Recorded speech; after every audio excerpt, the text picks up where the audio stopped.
नमस्कार. विधानसभा निवडणुकीच्या पार्श्वभूमीवरती आम्ही सुरू केलेल्या माझा मतदारसंघ माझी भूमिका या विशेष कार्यक्रमामध्ये आपल्या सगळ्यांचं स्वागत. गेली 15 ते 20 वर्ष आपण सातत्यानं म्हणतोय की शहरीकरण वाढतंय. कोल्हापूर जिल्ह्यामध्ये अशी एक 2 ते 3 शहरं ज्या झपाट्यानं वाढलेली आहेत ते बघितल्यानंतर माणूस थक्क होतो. त्यातलं एक म्हणजे इचलकरंजी. गडिंग्लजची तशीच परिस्थिती आहे, कागलची तशीच परिस्थिती आहे, मलकापूर तशाच वेगानं वाढते. पण इचलकरंजी हे शहर आता गाव म्हणता येणार नाही इतकं मोठं झालेलं आहे. लोकसंख्या वाढतीये, आर्थिक चक्र वाढते, उलाढाल वाढतीये, प्रश्न वाढत आहेत, अपेक्षा वाढत आहेत. आणि त्यामुळंच 2024च्या विधानसभा निवडणुकीमध्ये इचलकरंजी विधानसभा मतदारसंघातून जे उमेदवार उभे आहेत त्यांच्याकडून अपेक्षा वाढलेल्या आहेत, त्यांच्यासमोर प्रश्न आहेत, आव्हानं आहेत. मुळात इचलकरंजी विधानसभा मतदारसंघ हा सुद्धा अतिशय संवेदनशील मतदारसंघ आहे. मी नेहमी म्हणतो असं की एखादा मतदारसंघ हा खूप संवेदनशील आहे असं म्हणायची तर गरजच नाही आहे. प्रत्येक मतदारसंघ संवेदनशील होत चाललेला आहे. पण इचलकरंजीमध्ये जे काही घडत असतं त्याच्याकडे संपूर्ण राज्याचं लक्ष लागून असतं. याचं कारण इचलकरंजी हे महाराष्ट्राचं मँचेस्टर आहे. प्रचंड मोठी आर्थिक उलाढाल होत असती आणि केवळ महाराष्ट्रीयन मराठी माणूस नाही तर अनेक अमहाराष्ट्रीयन माणसं, अमराठी माणसं सुद्धा आता इचलकरंजीचे नागरिक आहेत. आणि त्यामुळं इचलकरंजीमध्ये काय घडतं याची बातमी ऑटोमॅटिकली उत्तर भारतामध्ये पण आणि दक्षिण भारतामध्ये पण जात असते. 2024च्या विधानसभा निवडणुकीमध्ये तिरंगी लढत होणार आहे. त्यापैकी महायुतीकडनं राहुल आवाडे आहेत, महाविकास आघाडीकडून मदन कारंडे आहेत, तर विठ्ठल चोपडे हे सुद्धा निवडणुकीच्या रिंगणात आहेत. खरं तर विठ्ठल चोपडे हे अजित पवार गटाचे खंदे कार्यकर्ते, पण या निवडणुकीमध्ये त्यांनी बंडखोरी केली असं मानलं जाते. या सगळ्या परिस्थितीमध्ये इचलकरंजी विधानसभा मतदारसंघात महायुतीच्याकडनं जे निवडणूक लढवत आहेत असे उमेदवार, जे सुशिक्षित उमेदवार आहेत, ज्यांच्याकडं राजकारणाचा वारसा आहे, वसा आहे, असे राहुल आवाडे आज आपल्यासोबत आहेत. मी त्यांचं स्वागत करतो. नमस्ते. नमस्ते. सुरुवातीला मला विचारायचे, तुम्ही विधानसभा निवडणूक लढवताय, यापूर्वी तुम्ही जिल्हा परिषदेचं कामकाज केलेलं आहे, अनुभवलेलं आहे. जिल्हा परिषदेवरती तुम्ही निवडून आलेला होता. विधानसभा निवडणूक लढवायची अशी तयारी कधीपासून सुरू केली होती? खरं म्हणजे मला राजकारणामध्ये मी कॉलेजच्या वयापासून म्हणजे साधारण 11वी-12वीचं जे कॉलेज होतं त्यावेळेपासून माझं शिक्षण मुंबईमध्ये 10वीपर्यंत झालं. आणि तिथनं दादांची लोकसेवेची निवडणूक होती त्यावेळेपासून राजकारणामध्ये यायचा म्हणजे तो आनंद आणि तो प्रसंग दोन्ही मिळाला. आणि त्यानंतर राजकारणातले धडे हे कारण कुठलं साल म्हणजे कल्लापण्णा आवाडे लोकसभा निवडणूक लढवली? 1999. अच्छा. 1999 पासून राजकारणामध्ये एक कार्यकर्ता म्हणून मी वावरत गेलो आणि हळूहळू एक त्याच्याबद्दल आवड लोकांची सेवा करण्यासाठी सामाजिक क्षेत्रामध्ये त्या ठिकाणी असल्यामुळं आणि घरामध्ये त्याचे धडे मला बाळकडूच म्हणायला पाहिजे. आजोबा कल्लापण्णा आवाडे प्रदीर्घ काळ खासदार, वडील प्रकाश आवाडे हे सुद्धा राजकारणामध्ये अत्यंत प्रख्यात असं नाव, अनेकदा मंत्री राहिलेले. आई किशोरी आवाडे या सुद्धा नगराध्यक्षा होत्या आणि आता राहुल आवाडे. त्यामुळे तुमच्याकडे एकूणच राजकारणाचं बाळकडू आहे. 100% आहे. आणि खरं म्हणजे 2009च्या लोकसभेच्या निवडणुकीला मी तयारी केलेली, परंतु त्यावेळी माझ्या तयारीला म्हणजे नेत्यांनी सांगितलं की थांबायला लागतं, थांबलो. असे 3-4 इलेक्शन्स त्या ठिकाणी गेल्या, परंतु इलेक्शनला थांबलो. परंतु मी माझं सामाजिक क्षेत्र आणि राजकारणातले माझं कार्य हे सतत त्या ठिकाणी चालू होतं. आणि 2017ला मला जिल्हा परिषदेची निवडणूक लढायला संधी मिळाली. अतिशय विक्रमी मतानं मी निवडून आलो. त्यावेळी रेंदाळ जिल्हा परिषदमध्ये निवडून येत असताना ती इलेक्शन फार अटीतटीची असे मानली जात होती आणि एक लक्षवेधी इलेक्शन, लक्ष वेधणारं एक इलेक्शन ह्या कोल्हापूर जिल्ह्यातलीपैकी जी होती ती रेंदाळ जिल्हा परिषद. आणि विक्रमी मतानं निवडून आलं. आणि तिथनं माझं जे राजकारणाचं करिअर सामाजिक क्षेत्राबरोबर राजकारणातली लोकप्रतिनिधींची जोड त्या ठिकाणी पहिल्यांदा चालू झाली असं म्हणतात. पण राहुल साहेब, तुम्ही म्हटलात की 2009ला तुम्हाला लोकसभा लढवायची इच्छा होती. हो. लोकसभेवरनं एकदम जिल्हा परिषदेमध्ये हे अवमूल्यन झालं असं वाटलं नाही? आणि आता एकदम विधानसभेमध्ये म्हणजे कोणत्याही परिस्थितीत कोणतीही निवडणूक लढवायचीच असं होतं का? नाही, असं नाही आहे. त्यावेळी तो क्षण तो गरजेचा होता. त्यावेळी लोकसभेची इलेक्शन लढवायची होती आणि 2017ची इलेक्शनच्या ह्याच्यामध्ये जर आपण तो ग्राफ बघितला तर 2009ची आम्ही एक विधानसभेची इलेक्शन आम्ही पराजित झालतो. 2014ला सुद्धा आमची एक इलेक्शन पराभूत झालतो. 2017चा आमचा तो टर्निंग पॉईंट होता. अच्छा. कार्यकर्ता हा इलेक्शन बारकी आहे काय मोठी आहे हा विषय नसतो. गटाला ताकद, पक्षाला ताकद आणि त्यासाठी कार्यकर्त्याचा उपयोग होत असेल आणि त्यामुळं आपला सगळा कार्यकर्ता रिचार्ज होण्यासाठी ती इलेक्शन फार मजबूतीची झाली. आणि आपल्याला कल्पना आहे जिल्हा परिषदेची निवडणूक झाल्यानंतर बरोबर एकूण 67 लोकसंख्या सदस्य जिल्हा परिषदमध्ये आणि 67 पैकी इकडे 32 आणि इकडे 32 येऊन ठेवलेली अशी संख्या भारतीय जनता पार्टीकडे 32 आणि काँग्रेसकडे 32 अशी संख्या येऊन थांबलेली. आम्ही ताराणीच्या झेंड्याखाली मी आणि वंदनाताई मगदूम आम्ही 2 आवाडे साहेबांच्या नेतृत्वाखाली आम्ही निवडून आलो आणि जिथं आम्ही जाईल तिथं सत्ता होणार होती. मग आम्ही भारतीय जनता पार्टीकडे आम्ही चंद्रकांत दादा त्यावेळी पालकमंत्री होते, ज्येष्ठ नेते होते, त्यांच्याबरोबर त्यांचा चर्चा झाली आणि त्यावेळेपासून जी उभारणी आम्हाला आवाडे गटाला त्या ठिकाणी मिळाली मग आम्ही त्याच झेंड्याखाली विधानसभेची निवडणूकसुद्धा जिंकली.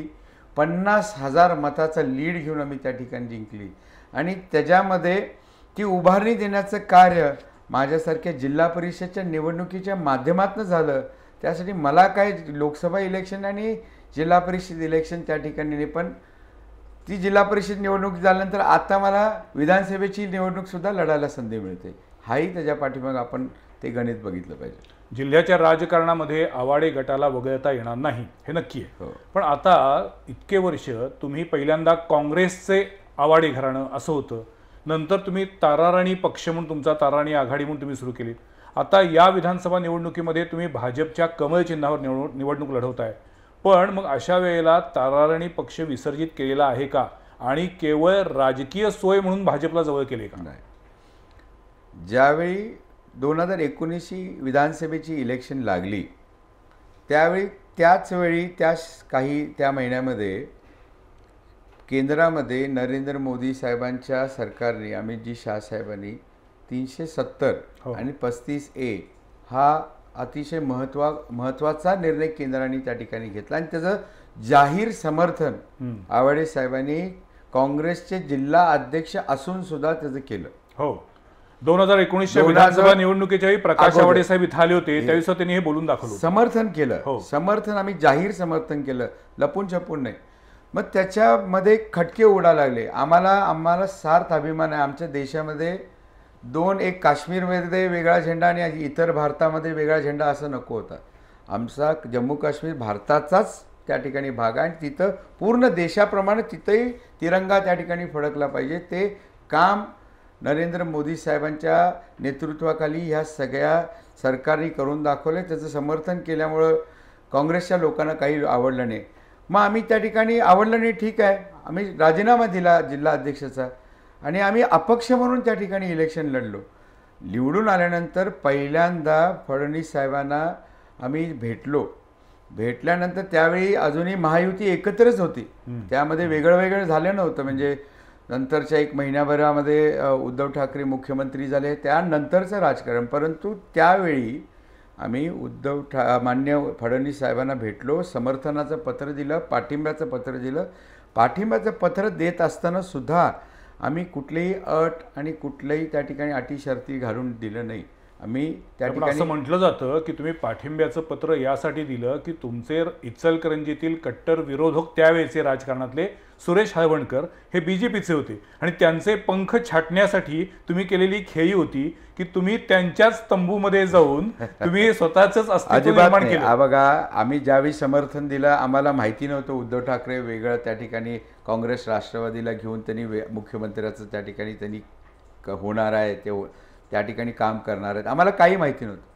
परंतु त्या महिन्याभरामध्ये आवाडे साहेब हे अपक्ष म्हणून आलेले निवडून. हो बरोबर, त्यांना कुठल्याही पक्षाची अपक्ष निवडून आल्यानंतर भाजपला समर्थन देणं याच भूमिकेबद्दल प्रश्नचिन्ह होतं. मग तेच सांगतो तुम्हाला की या विषयासाठी आम्हाला तिकडनं सुद्धा बरेच अपक्ष आमदार ह्या महाराष्ट्रामध्ये निवडून आलेले सत्तांतर त्या ठिकाणी गेल्यानंतर इकडून तिकडे जाणारी बरीच माणसं आपण बघितले, पण तुम्ही नाही गेला. आम्ही गेलो नाही आहे. अच्छा. आम्ही प्रामाणिकपणे फडणवीस साहेबांच्या बरोबर 2.5 वर्ष विरोधी बाकावरती बसून विरोधी पक्षाची भूमिका त्या ठिकाणी अतिशय स्ट्रॉंग आणि ताकदीनं मांडली आहे.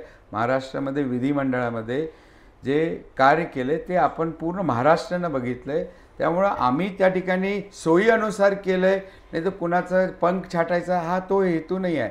आम्ही इचलकरंजीच्या निवडणुकीमध्ये विश्वास आम्ही त्या ठिकाणी दाखवलेला की आम्ही निवडून आल्यानंतर भारतीय जनता पार्टीलाच आम्ही त्या ठिकाणी निवडून आल्यानंतर समर्थन, तो शब्द आम्ही पाळला. पण आता 2024च्या विधानसभा निवडणुकीत जेव्हा तुम्ही कार्यकर्त्यांना भेटताय, जनतेला मतदारांना भेटताय, त्यावेळेला हळवणकर गटाचे कार्यकर्ते आणि आवाडे गटाचे कार्यकर्ते यांच्यात खरोखर प्रामाणिकपणे मनोमिलन झाले का? होतं काय की नेते कधीही इकडनं तिकडं जातात, एकमेकांच्या गळ्यात गळा घालतात, विरोधात जातात, प्रॉब्लेम होतो, किंवा ज्यांची सगळ्यात मोठी अडचण होते ती कार्यकर्त्यांची. आपल्याला इचलकरंजी विधानसभा मतदारसंघ हा मतदारसंघ या म्हणजे आपण ज्या पद्धतीने सांगितलं कार्यकर्त्यांची अडचण होते, 100% अडचण होते, परंतु इचलकरंजीला ते लागू होत नाही. इचलकरंजीचा हा भारतीय जनता पार्टीचे नेते माननीय सुरेश हळवणकर साहेब असू दे आणि त्यांना मानणारा प्रत्येक भारतीय जनता पार्टीचा वर्षानुवर्ष असणारा कार्यकर्ता नेते असू देत, त्यांनी अतिशय प्रामाणिकपणे पक्षाचा आदेश समजून त्यांनी त्या ठिकाणी कामाला लागलेत. कुठंही त्याच्यामध्ये कार्यकर्त्यांच्यामध्ये कुठंही वेगळ्या वेगळ्या पद्धतीच्या भावना नाही आहेत, एकजूटपणे त्या ठिकाणी लागलेत. आणि त्याच्याबरोबर महायुतीचे सगळे नेते, मग शिवसेना असू दे, राष्ट्रवादी असू दे, किंवा RPI असू दे, किंवा ताराणी पक्ष असू दे, सगळी नेते, ताराणी पक्षाचं अस्तित्व आहे अजून, ताराणी पक्षाचं अस्तित्व अजूनही आहे. कारण की ताराणी पक्ष हा राष्ट्रीय पक्षाच्या ह्याच्यामध्ये त्या ठिकाणी आपण नोंद केलेला पक्ष होता आणि अजूनही आहे. त्याच्यामध्ये पक्षाच्या त्या ह्याच्यामध्ये आपण पूर्ण लीगल फॉर्मॅलिटीज नोंद करून घेतल्यामुळं ते पक्ष अजूनही जिवंत आहे. तुम्ही आता म्हटलात की महायुतीचे सगळेच नेते कार्यकर्ते आता मनापासून तुमच्या प्रचारात आहेत, पण त्याच वेळेला हिंदूराव शेळके यांना मात्र तुमची उमेदवारी मान्य नव्हती. त्यांचं म्हणणं होतं वर्षानुवर्ष भाजपमध्ये काम करणाऱ्या कार्यकर्त्यांवरती तो अन्याय आहे तुमची उमेदवारी म्हणजे, त्यामुळे ते आता बाहेर पडलेले आहेत. विठ्ठल चोपडे, अजित पवार गटाचे खंदे कार्यकर्ते, त्यांनी सुद्धा आता वेगळी चूल मांडलेली आहे. म्हणजे एक प्रकारे इचलकरंजीमधल्या महायुतीतल्या घटक पक्षांच्या कार्यकर्त्यांमध्ये ही खतखत नाही आहे का? हो, आणि त्याचा त्रास होणार नाही का? नाही, ज्यावेळी हिंदूराव शेळके साहेबांनी त्यांची उमेदवारी किंवा त्यांचा जो उमेदवारी डिक्लेअर पण केलेली आणि मग भारतीय जनता पार्टीपासून त्यांनी त्या ठिकाणी अंतर केलेला, त्यांनी त्या ठिकाणी बाहेर पडले असंही जे चित्र झालं, त्यांच्याशी संपर्क साधायचा प्रयत्न वरिष्ठ भारतीय जनता पार्टीने त्या सगळ्या नेत्यांनी त्या ठिकाणी केला, परंतु त्यांनी तो निर्णय घेतला. त्या पद्धतीनं तो निर्णय घेऊन ते पुढे गेले. आम्ही समजावून सांगायचं पूर्ण भारतीय जनता पार्टीचे सगळे नेते, मग त्यात आवाडे साहेब, हळवणकर साहेब, चंद्रकांत दादा, ज्वेलेताई आमच्या ज्या इथल्या निरीक्षक म्हणून काम करत आहेत, सगळ्यांनी प्रयत्न केला, परंतु त्यांना त्यांचे विचार आणि त्यांची काम करायची पद्धत त्यांना या निवडणुकीमध्ये आता त्यांनी त्या ठिकाणी त्यांना मांडली नसेल किंवा त्यांना आवडली नसेल, त्यांनी त्या पद्धतीचा तो निर्णय घेतला आहे. परंतु मला खात्री आहे की भारतीय जनता पार्टीचा सगळे नेते त्या ठिकाणी एकत्रित आहेत. इवन ज्यावेळी विठ्ठल चोपडे साहेब त्यांनी जो अपक्ष लढायचा निर्णय घेतला, आम्ही माननीय मुश्रीफ साहेबांशी संपर्क साधला, अजित पवारांशी संपर्क साधला, परंतु त्यांचेही त्या ठिकाणी आपल्या महायुतीच्या माध्यमातून त्यांचे विचार त्यांना काही बहुतेक त्यांना पटले नसतील. महायुतीचा हा एकोपा खरं म्हणजे सगळ्यांनी जपून आपण अजून ताकदीनं लढलो असतो तर अजूनही चांगल्या पद्धतीचा आपला महाविजय आणि किंवा महायुतीची ताकद वाढली असती. विजय त्या ठिकाणी अजून विक्रमी विजयानं माझा विजय झाला असता. आपल्या या कार्यक्रमाचं नाव आहे माझा मतदारसंघ माझी भूमिका. आता तुम्ही जेव्हा लोकांसमोर मतदारांसमोर जाताय, साधारण 3,12,000 मतदार आहेत आणि आपण जर विचार केला 70% मतदान झालं तर जवळपास 2-2.25 लाखापर्यंत तुमच्याकडे मतदान होईल असं आपण गृहीत धरूया. त्याच्यापेक्षा जास्त होणं अपेक्षित आहे. पण म्हणजे अशा वेळेला ही निवडणूक 80 ते 85,000 90,000 मतं ज्याला पडतील तो विजयी होईल असं दिसते. 100%. सो आता तुम्ही जेव्हा लोकांसमोर जाताय तेव्हा इचलकरंजीमध्ये अनेक प्रश्न आहेत. आम्ही बातम्या दाखवून आम्ही कंटाळलेलो आहे.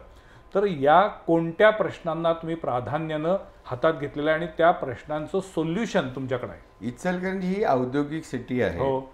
आणि या औद्योगिक सिटीमध्ये वस्त्रोद्योग हा आमचा इचलकरंजीचा सगळ्या म्हणजे उद्योगामधला सगळ्यात महत्त्वाचा उद्योग इचलकरंजीमध्ये वस्त्रोद्योग आहे. वस्त्रोद्योगला कित्येक वर्ष म्हणजे 100 वर्ष झाली इचलकरंजीमध्ये वस्त्रोद्योग व्यवसाय वाढतोय आणि वाढत चालला आहे. त्या वस्त्रोद्योगच्या माध्यमातून इचलकरंजीचे जे आमचे उद्योजक आहेत त्या उद्योजकांना शासनाच्या माध्यमातून विविध योजना आणून देणं. आवडे साहेब ज्यावेळी आमदार आणि मंत्री म्हणून काम केले त्यांनी 23 कलमी पॅकेज एक आणलेलं. त्या पद्धतीची पॅकेज परत ह्या इचलकरंजीच्या कारखानदारांना महाराष्ट्राच्या वस्त्रोद्योग नगरीला त्या ठिकाणी गरजेची आहे. आपल्याला कल्पना असेल 7 वर्ष साधारण ₹1.75 आमची अतिरिक्त वीज सवलत आमची प्रलंबित होती. ती सवलत आम्ही मिळवून दिली. ऑनलाईन ऑफलाईन रद्द करून कारखानदारांना त्या ठिकाणी सवलत दिली. आता येणाऱ्या काळामध्ये वस्त्रोद्योग व्यवसायाला जपण्यासाठी इन्सेंटिव्ह सबसिडीज त्या ठिकाणी देणं गरजेचं आहे. त्यांना 5% व्याजाची सबसिडी त्या ठिकाणी देणं गरजेचं आहे. त्यांना विजेची पुरवठा म्हणजे आमच्या कारखानदारांच्यामध्ये फार चांगल्या पद्धतीने क्षमता आहे. कारखानदारी उभं करणं, आपल्याला त्या ठिकाणी चांगले मशीन्स आणणं, टेक्नॉलॉजीचा वापर करणं, पण त्याला वीज लागते.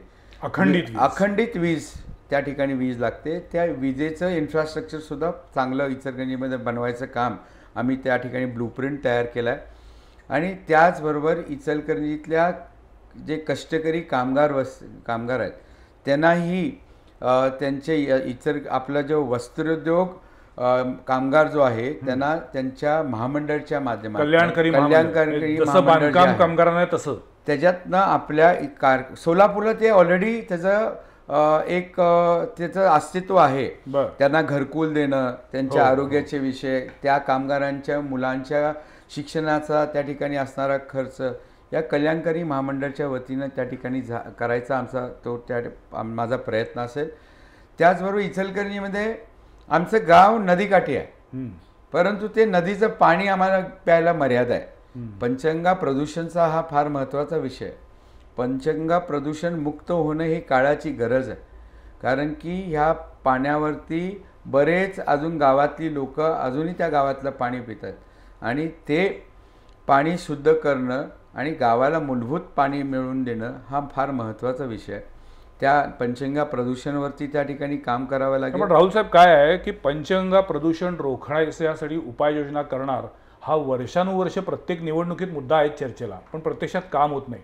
दुसरी गोष्ट, तुम्ही आज ज्या वस्त्रोद्योगांच्या समस्या मांडताय आणि त्या समस्या सोडवण्यासाठी तुम्ही काही प्रयत्न करणार म्हणून सांगताय, पण काही वस्त्रोद्योग बेजबाबदारपणानं वागून CETP प्लांट तुमचे जे जे असतील प्लांट ते प्रॉपर चालू ठेवत नाहीत आणि त्यामुळे सगळं पाणी तुमच्या काळ्या ओढ्यात आणि काळ्या ओढ्यातून त्या नदीत जातं. अशा जे काही बेजबाबदार व्यापारी वर्ग आहेत त्यांच्यावरती पण ॲक्शन व्हायला पाहिजे. आता आपण महत्त्वाचा विषय, अतिशय महत्त्वाचा विषय या ठिकाणी सांगितला. पंचगंगा प्रदूषणमध्ये इचलकरंजीचं टेक्स्टाईल प्रोसेसचं पाणी जातंच असा हा त्या ठिकाणी वारंवार त्याची चर्चा होते. परंतु आता ती CETP ही जुनी टेक्नॉलॉजी झाली. आता नवीन टेक्नॉलॉजी आल्या ZLD, झिरो लिक्विड डिस्चार्जच्या माध्यमातून पाणी जे प्रदूषित होतं ते पूर्ण 100% पाणी अशा पद्धतीनं शुद्ध होतं की ते पाणी पिऊ शकतो. अशा पद्धतीची टेक्नॉलॉजी आता मार्केटमध्ये आल्या. आणि त्याच्यासाठी आमचे महाराष्ट्र सरकारच्या महायुती सरकारने शिंदेसाहेब, फडणवीस साहेब आणि अजित पवार साहेबांनी प्राथमिक आमची मीटिंग झाल्या. 531 कोटी रुपयाचा आमचा ZLDचा प्रोजेक्ट इचलकरंजीमध्ये 2 इचलकरंजी, एक लक्ष्मी इंडस्ट्रियल इस्टेट आणि एक पार्वती इंडस्ट्रियल इस्टेट, जिथं आमचे प्रोसेस हाऊस मोठ्या प्रमाणात आहेत. त्याच्यासाठी आमचा प्रोजेक्ट सकृदर्शनी मंजूर झाला आहे.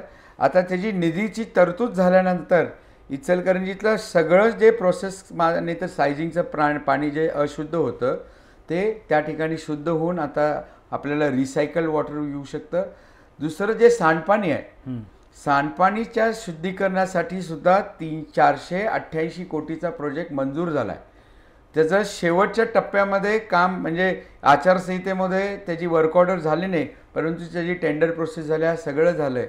तो ह्या आचारसंहिता झाल्यानंतर आपल्या इथं ऑलरेडी सांडपाणी जे आहे ते शुद्ध करण्याचा अर्धं गाव साधारण त्या ठिकाणी 45% ऑलरेडी ड्रेनेज सिस्टम त्याची लागू झाली आहे. उरलेल्या त्या ड्रेनेज सिस्टमसाठी सुद्धा 488 कोटी रुपये मंजूर झाले. तेही काम येणाऱ्या काळामध्ये शुद्ध पाणी वापरायचं किंवा सांडपाणी शुद्ध करून त्या ठिकाणी परत रिसायकल करायचं काम शासनाच्या वतीने या महायुती सरकारने केलं. प्रदूषणाच्या बाबतीत सरकार अतिशय संवेदनशील आहे आणि फार टॉप सरकार संवेदनशील आहे. पण नागरिकांचं काय, उद्योजकांचं काय? बऱ्याचदा असं होतं की आता तुम्ही सांगितलं की शासन याच्यासाठी काही करोड रुपये खर्च करून वेगवेगळ्या योजना आणते, तुम्ही पाठपुरावा कराल, सगळं ठीक आहे, पण ती योजना चालू राहिली पाहिजे. ती कंटिन्युअस पुढची 10 वर्ष 15 वर्ष चालू राहायची असेल तर सगळ्या उद्योजकांनी सगळ्या नागरिकांनी पण त्याला हातभार लावला पाहिजे. हे पण अतिशय महत्त्वाचं आहे. काय होतं की प्रत्येक निवडणुकीमध्ये उमेदवारांच्या अपेक्षा, उमेदवारांकडनं त्यांनी काय काय केलं पाहिजे, त्यांची ब्लूप्रिंट काय, त्यांचं व्हिजन काय, याबद्दल चर्चा होती. पण नागरिकांची पण जबाबदारी आहे. दुसरा नागरिकांची पण जबाबदारी आहे. आता महत्त्वाच्या एका मुद्द्याकडे येऊया, तो म्हणजे इचलकरंजीचा पाणी प्रश्न, सुळकूड पाणी प्रश्न. मला वाटतं मी आतापर्यंत 450 बातम्या दिलेल्या आहेत आणि सुळकूड पाणी प्रश्नावरती जेवढं राजकारण झालेलं आहे, कोल्हापुरात थेट पाईपलाईन योजनेचं एक असाच बट्ट्याबोळ झालेला आहे, तसंच आता सुळकूडचं पाणी प्रश्न गाजतोय. नेमकं सुळकूडचं पाणी मिळणार आहे का इचलकरंजीकरांना? इचलकरंजीला तुम्ही सांगताय आम्ही देणार, बाकी कागलमधले किंवा दूधगंगा नदीकाठावरचे नागरिक म्हणतात आम्ही देणार नाही. विषय असा आहे, पहिला प्रश्न आहे की इचलकरंजीला अजून पाणी लागणार आहे का? होय, आम्हाला इचलकरंजीला पाणी अतिरिक्त लागणार आहे. आमचं गाव औद्योगिक आहे.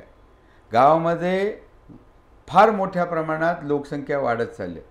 औद्योगिक गाव असल्यामुळं लोक नोकरीच्यासाठी, कामासाठी आमच्या गावामध्ये त्या ठिकाणी येत आहेत, राहत आहेत आणि पाण्याची गरज आमची वाढत चालली. पण तुम्हाला पंचगंगा दिली, तुम्हाला कृष्णा दिली, आता तुमचं म्हणणं आहे की आम्हाला धरणातलं पाणी द्या. हो, पण लोकसंख्या दूधगंगेतलं पाणी द्या. दूधगंगेचं पाणी आम्हाला सुळकूड पाणी लागणारच आहे.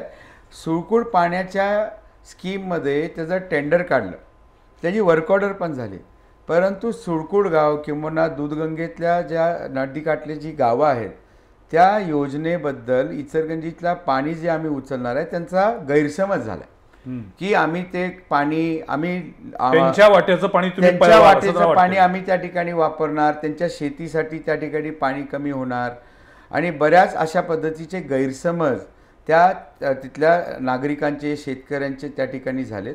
त्यांना बसून आपण त्या ठिकाणी चर्चा करून आपल्याला ते गैरसमज दूर केले पाहिजेत. पण आम्ही आमचं हक्काचं पाणी जे काळंबवाडी धरण त्या ठिकाणी बांधत असताना ते हक्काचं पाणी जे आमचं इचलकरंजीचं राखीव पाणी आहे ते आम्ही मागतोय आणि ते पाणी आम्हाला पिण्यासाठी पाहिजे. औद्योगिकसाठी, उद्योगासाठी किंवा शेतीसाठी आम्ही पंचगंगाचं पाणी आम्ही वापरतोय, बाकीचे इतर सोर्स पण आहेत, परंतु आम्हाला पिण्यासाठी पाणी मागतोय. आम्ही त्यासाठी पाणी हे आम्हाला लागणारच आहे. आम्हाला बघा, पंचगंगेचं पाणी इचलकरंजीकर पिण्यासाठी वापरू शकत नाहीत, इतकं प्रदूषित झालेलं आहे आणि त्यामुळं त्यांना आता सुळकूड योजनेवरती अवलंबून राहावं लागतंय. पण राहुल साहेब, 2029च्या विधानसभा निवडणुकीमध्ये पुन्हा सुळकूड पाणी प्रश्न चर्चेला येणार नाही असं ठामपणे सांगू शकता? 100% मी खात्रीपूर्वक सांगेन. 20 तारखेचं मतदान, 23 तारखेचा माझा गुलाल, विक्रमी गुलाल त्या ठिकाणी खेळून पहिला जो माझं कार्य आणि माझं काम असेल की ती सुळकूड पाणी योजना, दूधगंगेचं पाणी हे इचलकरंजीला आणायचं. मग तिथल्या शेतकऱ्यांच्या बरोबर चर्चा करून, तिथल्या नागरिकांच्या बरोबर चर्चा करून, मग त्यात शिरोळ तालुका पण येतो, कागल तालुका पण येतो, कारण की ते नदी वाहत पुढं शिरोळ तालुक्यात पण जाते. तिथल्या सगळ्या लोकांच्या बरोबर चर्चा करून पाणी आम्हाला लागणार आहे त्यांना कन्व्हिन्स करून. आपली संस्कृती काय, पिण्याच्या पाण्यासाठी आपण कधी नाही म्हणत नाही, भांडायचं नसतं, कधी नाही म्हणायचं नसतं. ही आपली संस्कृती आहे, भारतीय संस्कृती आहे. आणि त्यासाठी मला खात्रीपूर्वक मी सांगू इच्छितो, त्यांना ज्यावेळी विश्वास होईल 100% पाणी आपल्याला त्या ठिकाणी आपल्या इचलकरंजीला मिळेल. आणि पहिलं काम पाणी हे 2029च्या पुढच्या विधानसभा किंवा लोकसभेच्या निवडणुकीच्या अगोदर गावामध्ये येईल. सातत्यानं तुमच्यावरती दोन आरोप होत आहेत. एक आहे घराणेशाहीचा. सर्वसामान्य कार्यकर्त्याला का तुम्ही संधी देऊ शकला नाही? कल्लाप्पण्णा आवाडे झाले, प्रकाश अण्णा आवाडे झाले, आता राहुल आवाडे. आम्ही काय नेहमी सतरंजाच उचलायच्या का, असा एक सर्वसामान्य कार्यकर्त्यांच्या मनातला प्रश्न आहे. दुसरा आरोप होतोय जातीयवादी पक्षाचा तुम्ही आता आसरा घेतलेला आहे आणि तुमच्या प्रचारामध्ये जातीयवादी मुद्दे येत आहेत का? बघा, मी एक कार्यकर्ता म्हणून मी आवाडे कुटुंबामध्ये जन्माला आलो, हे माझं नशीब असेल. परंतु एक कार्यकर्ता म्हणून सुद्धा मी त्या ठिकाणी ज्या पद्धतीने तुम्ही म्हटलात चटया उचलायचं, मी चटया उचलायचं काम केलं आहे. मी कार्यकर्ता म्हणून काम करत असताना प्रत्येक फील्डमध्ये, राजकारणामध्ये, सामाजिक क्षेत्रामध्ये कार्यकर्ता म्हणून त्या ठिकाणी काम केलं आहे. आता त्याच्यामध्ये घराणेशाहीचा मुद्दा येतो, परंतु आपण जर बघितला, जे माझ्यावरती आरोप करतायत त्यांच्या तिन्ही पक्षाचे महत्त्वाचे, मग गांधी फॅमिली असू दे, ठाकरे फॅमिली असू दे, त्यानंतर पवार फॅमिली असू दे, त्यांचा काय विषय? लोकांना घराणेशाही हा तो विषय येत नाही. भाजपचे शीर्षस्थ नेते, वरिष्ठ नेते हे कधी काही काँग्रेसवरती घराणेशाहीचा आरोप करत होते. नाही, मधल्या काळामध्ये भारताचे पंतप्रधान नरेंद्र मोदी साहेबांनी हा विषय अतिशय व्यवस्थित मांडला. घराणेशाही ह्याचा अर्थ फक्त घरातला मुलगा म्हणून त्यांना त्या ठिकाणी वारसा चालवणार, राजकीय वारसा चालवण्याचा अधिकार मिळतो का, असा विषय नाही आहे. तो त्या पद्धतीचा तो पात्र झाला पाहिजे. सगळ्या परीक्षेतनं पास होऊन तो कार्यकर्ता म्हणून जो काम करून करून त्या लोकांच्यामधनं विश्वास त्या ठिकाणी केला पाहिजे. आमच्यावरती हा घराणेशाहीचा आरोप दादांनंतर अण्णांच्यापर्यंत वरती पण होता, परंतु अण्णा त्याच्यानंतर 5 विधानसभेचे इलेक्शन जिंकलेत. आमच्यावरती हा आरोप होतोच, इलेक्शनमध्ये होतं, परंतु त्यानंतरच्या सतत वेगळ्या वेगळ्या माध्यमातून अण्णांनी, आवाडे कुटुंबाने जे काम इचलकरंजी विधानसभेसाठी केलंय, ह्याच्यावरती लोकांचा विश्वास जास्त आहे. घराणेशाही हा इलेक्शन पुरतं मर्यादित असतो. काम हे इलेक्शनमध्ये बोलतं, लोकांना काम आवडतं, कामाचा, विकासाचा मुद्दा आवडतो. एक लोकप्रतिनिधी म्हणून आपण काय लोकांसाठी काय करू शकतो हे लोकांना आवडतं. 5 वर्ष त्यांनी आमदार म्हणून काय करू शकतात, एखादा निवडून गेलेला आमदार काय करू शकतो, काय योजना आणू शकतो, कुठली ध्येय धोरणं आणू शकतो, किती त्या मतदारसंघ सुरक्षित आहे, किती निर्णय घ्यायची क्षमता आहे, या सगळ्या गोष्टीमध्ये घराणेपेक्षा जास्त या मुद्द्यांच्या उमेदवाराची क्षमता आणि काम करण्याचा, हो 100% या मुद्द्यावरती लोक जास्त मतदान करतात. आणि ही परंपरा इचलकरंजीची आहे, परंपरा आहे, मतदाराची परंपरा आहे, विकासाला मतदान करणं. आणि त्याच्यामध्ये पुढं जाऊन जातीपातीच्या ह्याच्यावरती सुद्धा इचलकरंजीतल्या लोकांनी कधीच मतदान केलं नाही. नाही, मला हे तुमचं विधान अजिबात मान्य नाही. कारण इचलकरंजी विधानसभा मतदारसंघामध्ये जातीपातीच्या राजकारणाला आजही थारा आहे. आणि तिथे म्हणजे आपण अगदी म्हटलं तर जैन, लिंगायत अशी एक वोट लॉबी तयार झाली आहे. इवन आपण जर मिरजमधल्या दंगलीचा जर आपण रेफरन्स आठवला तर त्यानंतर इचलकरंजीच्या राजकारणावरती खूप परिणाम झाले, हे कुणी नाकारता येणार नाही. इचलकरंजी मतदारसंघ संवेदनशील आहे असं मी सुरुवातीला म्हटलं. त्याचं कारण हेच आहे की तिथं जो एक हिंदुत्वाचा धगधगता कायम एक ज्याला म्हणतो आपण सातत्यानं तिथं इचलकरंजीतले हिंदुत्ववादी कार्यकर्ते ॲक्टिव्ह मोडवरती असतात. सो या निवडणुकीमध्ये जातीवादी प्रचार केला जातोय असं जर तुमच्याबद्दल एक नॅरेटिव्ह सेट केला तर त्याला काय उत्तर? नाही, अजिबात नाही. तुम्ही पूर्ण इलेक्शनचं माझं तिकीट जाहीर झाल्यापासून तुम्ही बघा, मी फक्त आणि फक्त केलेलं काम आणि माझं विजन, मी एवढंच बोलतो. तुम्ही बाकीच्या उमेदवारांबद्दल टीका करत नाही? अजिबात नाही. एक पण मला भाषण काढा. आणि ह्याच्या अगोदर म्हणजे तिकीट जाहीर व्हायच्या अगोदर सुद्धा मी अजिबात कुणावरतीही टीका करत नाही. मी जातीवादी त्या ठिकाणी कुठली भाषा वापरत नाही. कुठल्याही पद्धतीचं टीका टिप्पणी हे कधीही आमची संस्कृती नाही. आम्ही विकासाच्या मुद्द्यावरती त्या ठिकाणी बोलतोय आणि विकास हाच मुद्दा त्या ठिकाणी इचलकरंजीतला त्या ठिकाणी आहे. इचलकरंजीमध्ये शिवभक्त आहेत. शिवभक्त त्यांच्यामधली जी भावना आहे ती 100% आहे का? होय आहे. इचलकरंजीमधले शिवभक्त कायमच त्या ठिकाणी ताकदीनं तो अजेंडा भगवा रक्षक म्हणून जे काम करत असतात तो आहे. ती मनामध्ये ती त्यांच्यामध्ये जी काही ती महाराजांच्या बद्दल किंवा हिंदू समाजाबद्दल त्यांचं जी भावना आहे ती अतिशय तीव्र आहे. आणि वेळोवेळी ती त्या ठिकाणी त्या पद्धतीच्या प्लॅटफॉर्मवरती त्या ठिकाणी मांडतात, परंतु त्याच्या राजकारणाशी त्याचा संबंध नाही. पण मला आता सांगा, तुम्ही म्हटलात की सुरक्षित वातावरण निर्मितीसाठी इचलकरंजीमध्ये गेल्या काही वर्षात ज्या पद्धतीनं क्राईम रेट वाढतोय, गुन्हेगारी वाढतीये, इचलकरंजीमध्ये आता टोळी युद्ध व्हायला लागलेलं आहे. जर्मनी गँग आणि कुठली गँग, अमुक तमुक, यांचं सरकार त्यांचं सरकार, ह्या सगळ्याला तुम्ही त्याच्यावर कंट्रोल कसा ठेवताय किंवा कसा ठेवणार आहात? जिथं औद्योगिक डेव्हलपमेंट आहे तिथं ऑटोमॅटिक आपण जर पूर्ण म्हणजे इंडस्ट्रियल सिटीची जर तुम्ही त्या ठिकाणी कायम ग्रोथ बघितला, सेकंड त्याचा पहिलं रिॲक्शन येत असते क्राईममध्ये वाढ होत असते.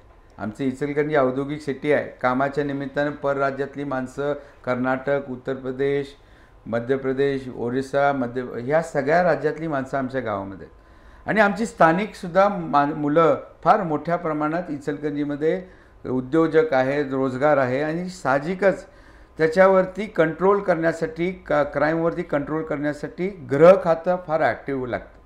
आणि ह्या आत्ता तुम्ही इचलकरंजीमध्ये आमच्या इथं 2च पोलीस स्टेशन होते. आम्ही 3रं पोलीस स्टेशन शहापूरचं निर्माण केलं. 4थं पोलीस स्टेशन आता आमचं कबनूर, माझ्या मतदारसंघातलं जे गाव आहे कबनूर, ही लोकसंख्या साधारण 70 ते 75 हजार लोकसंख्या असलेलं गाव आहे. तिथं आता नवीन पोलीस स्टेशनचा आम्ही त्या ठिकाणी प्रस्ताव दिला, शेवटच्या टप्प्यात आहे. आणि नवीन पोलीस चौकी आम्ही कोरोची गावामध्ये, तिथली लोकसंख्या 25,000 आहे. या दोन्ही ह्याच्यामध्ये गाव वाढत जसं चालेल तसं आम्ही गृह खात्याचं नियंत्रण, त्याच्यामध्ये कायदेशीर त्याच्यावरती कंट्रोल पाहिजे. त्यासाठी आम्ही योग्य चांगले अधिकारी, जे सिंगम अधिकारी जे असतात ते आम्ही त्या ठिकाणी आणतो. आणि राहुल साहेब, काय आहे, पोलीस त्यांचं काम करतील, पण त्याला लोकप्रतिनिधींचा सपोर्ट लागतो.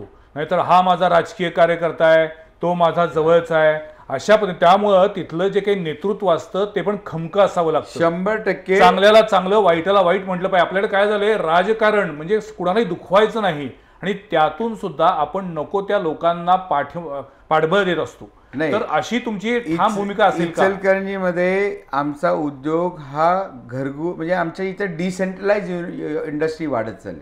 आमचे छोटे छोटे उद्योजक जे आहेत ते हळूहळू त्यांनी मोठे मोठे इंडस्ट्रीज घालत आहे. ह्याच्या पाठीमागं म्हणजे आम्ही अशा पद्धतीचं समर्थन कुठं करत नाही. क्राईम वाढवायचं किंवा अशा पद्धतीच्या प्रवृत्तींना आम्ही त्या ठिकाणी वारा घालायचा आमच्याकडनं कधीही केलं नाही. आम्ही होत नाही, आम्ही होऊ देत नाही.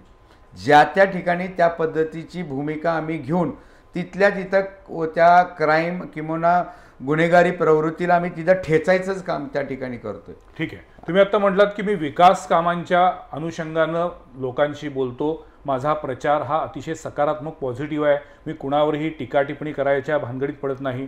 पण मग आत्ता तर तुमची पाठी कोरी आहे. सो आता तुम्ही जे काही प्रचारामध्ये मुद्दे मांडताय ते महायुती सरकारचे मांडताय, प्रकाश आवाडे साहेबांचे मांडताय, कुठले मांडताय? नाही, मी 100% मी आता इलेक्शनच्या सामोरं जात असताना प्रकाश आवाडे साहेब हे आमचे नेते आहेत. त्यांच्या माध्यमातून केलेल्या कामाचं त्या ठिकाणी मी बोलतोच.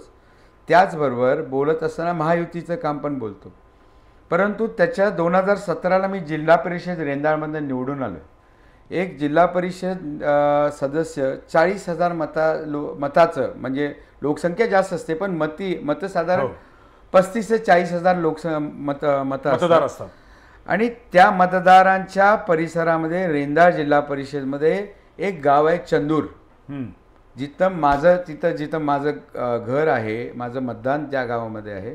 त्या एका गावामध्ये, ते इचलकरंजी विधानसभेमध्ये येतं, त्या एका गावामध्ये एका वर्षामध्ये मी 27 कोटी रुपयाची कामं केली. 27 कोटी रुपये. ग्रामीण गाव आहे. तिथं साधारण लोकसंख्या जी आहे ती 17-18 हजार लोकसंख्या आहे. आणि 27 कोटी रुपयाची कामं या एका गावामध्ये. त्याच्यामध्ये जलजीवनची 32 कोटी रुपयाची योजना मी धरत नाही. त्याच्यामध्ये आम्ही प्रस्तावित केलेला हुपरी चंदूर पूल मी धरत नाही. फक्त तिथनं असणारे देऊळ, मंदिर, त्या ठिकाणी मठ, रस्ते, गटर, सोलार लाईट, त्यानंतर लागणारा इन्फ्रास्ट्रक्चर, त्यासाठी त्या ठिकाणी केलेली कामं आहेत. त्याचबरोबर ज्यावेळी 2019ला 2021ला महापूर आलता, त्यावेळी एक जिल्हा परिषद सदस्य कशा पद्धतीनं काम करू शकतो, कारण की चंदूर गावामध्ये माझ्या इथं पूर येतो. पूर आला की पहिला तिथं पाणी येतं. त्या गावामध्ये लोकांना मदत करायची भूमिका एक लोकप्रतिनिधी जिल्हा परिषद सदस्य म्हणून त्या ठिकाणी केली. दोन्ही मी जिल्हा परिषद सदस्य असताना आलते. थोडक्यात तुमचं म्हणणं आहे की जिल्हा परिषद सदस्य म्हणून केलेलं काम ही लिटमस टेस्ट आहे. आता मी जर विधानसभेला निवडून दिलं लोकांनी मला तर अजून यापेक्षा जास्त जिल्हा परिषद सदस्य म्हणून माझी जर 5 वर्षाची कामाची लिस्ट बघायची म्हटली तर ती 250 कोटी रुपयाची आहे.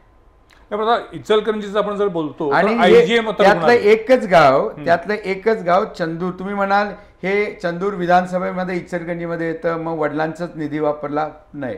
पलीकडचा जो रेंदाळमधले रांगोळी, रेंदाळ, जंगमवाडी आणि येळगुड ही 4 गावं हातकणंगले विधानसभामध्ये येतात. अण्णांचा निधी तिथं वापरता येत नाही. तो माझ्या क्षमतेनं मी तिथं निधी आणला.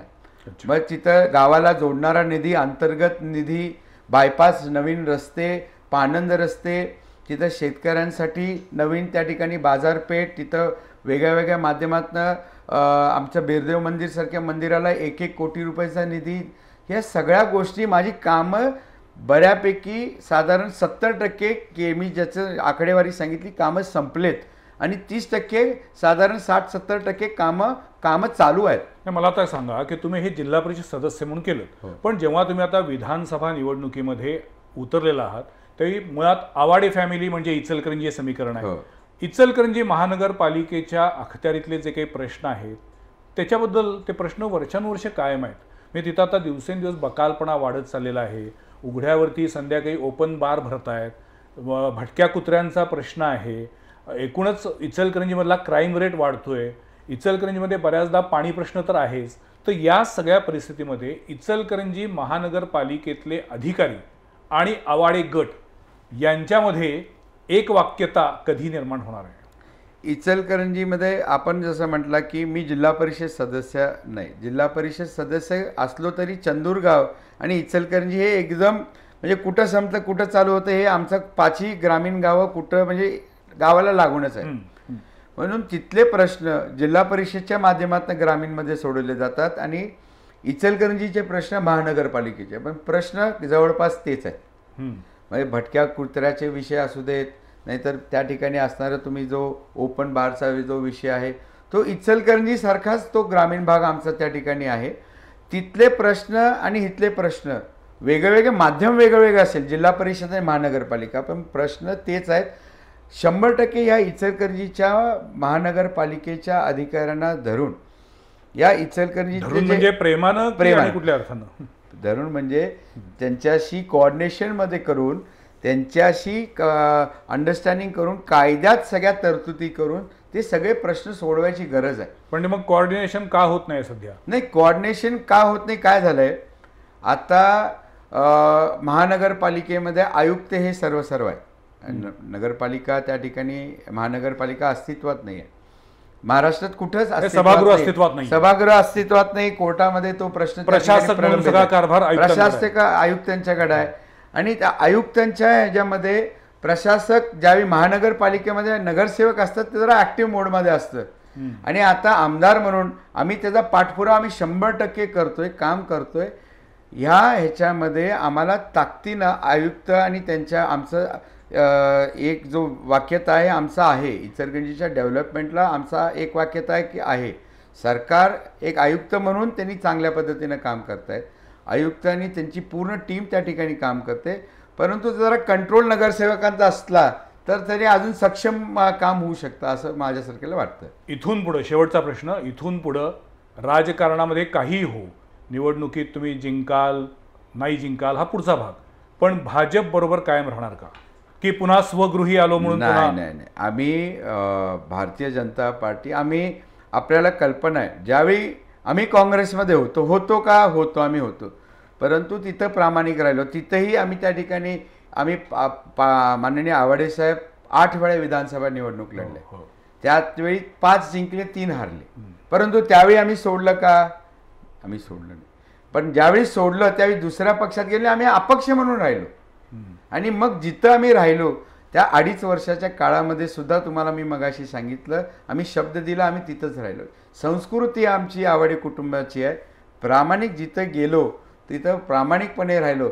इलेक्शन जिंकणं न जिंकणं हा त्या वेळचा विषय असतो, परंतु संघटनेमधलं काम संघटनेच्या पद्धतीनं करावं लागतं. भारतीय जनता पार्टीमध्येच आता आम्ही गेलो आहे, तिथंच त्या ठिकाणी आता आयुष्य आमचं काढणार, तिथंच तो पक्ष वाढवणार, तिथल्या कार्यकर्त्यांना ताकद देणार. महानगरपालिकेचे असू दे, जिल्हा परिषद, पंचायत समिती, ग्रामपंचायत, सगळीकडं भारतीय जनता पार्टीची सत्ता कशी येईल, त्या कार्यकर्त्यांना ताकद कशी मिळेल, हा प्रामाणिक प्रयत्न माझ्यासारख्या कार्यकर्ते. मी शेवटचा प्रश्न म्हटलं होतं पण एक विचारतो, तुमचं शिक्षण काय झालं? माझं शिक्षण, माझी 10वी मुंबईमध्ये झाली, 11वी 12वी माझी सिम्बायोसिस पुण्यामध्ये झाली. बरं. BCom विवेकानंद कॉलेजमध्ये झालं. डिप्लोमा इन बिझनेस मॅनेजमेंट मी मार्केटिंगमध्ये केलं आहे. बरं. त्यानंतर MBA मी HR ह्युमन रिसोर्सेसमध्ये त्या ठिकाणी केलं. आणि जी मगाशी मी कोविड आणि महापूरचं सांगितलं, त्याची दखल घेऊन मला डॉक्टरेट पदवीनं सुद्धा त्या ठिकाणी मला गौरव करण्यात आला. डॉक्टर राहुल आवडे असा आहे तुम्ही. Okay okay. आणि तिसरं म्हणजे लोकसभेच्या निवडणुकीच्या अगोदर मी LLBची एंट्रन्स एक्झाम पण दिली. बरं. पास झालो. बरं. परंतु LLBचं जे शिक्षण आहे ते आता कशा पद्धतीनं घ्यायचं, काय करायचं, आता आमदारकीची जबाबदारी येणार, कशा पद्धतीनं कोऑर्डिनेशन घालेल. म्हणजे एकदम ठाम आहेत की आमदारकीची जबाबदारी येणार. मला वाटतं मी इथेच हा कार्यक्रम थांबवायला पाहिजे, कारण काय असतं की जोपर्यंत आपण म्हणतो की राजकारणामध्ये चांगली माणसं आली पाहिजेत, सुशिक्षित माणसं आली पाहिजेत, तर राहुल आवाडे हा एक आपला इचलकरंजीकरांसमोर पर्याय आहे. अर्थात जनता मतदार राजा असतो, त्यामुळे तो ठरवत असतो. नीरक्षीर विवेकबुद्धीनं या निवडणुकीमध्ये आपण सगळ्यांनी जर मतदान केलं तर मला वाटतं नक्कीच लोकशाही खऱ्या अर्थानं सक्षम होण्यासाठी मदत होईल. आज आमच्या स्टुडिओमध्ये माझा मतदारसंघ माझी भूमिका या कार्यक्रमामध्ये डॉक्टर राहुल आवाडे सहभागी झाले आणि त्यांनी त्यांचं व्हिजन, त्यांचा इतिहास, एकूणच राजकारणाकडे बघण्याची दृष्टी याबद्दल विस्तृत माहिती दिली. याबद्दल मी त्यांचे आभार मानतो आणि तुम्हाला शुभेच्छा देतो. थँक्यू. धन्यवाद.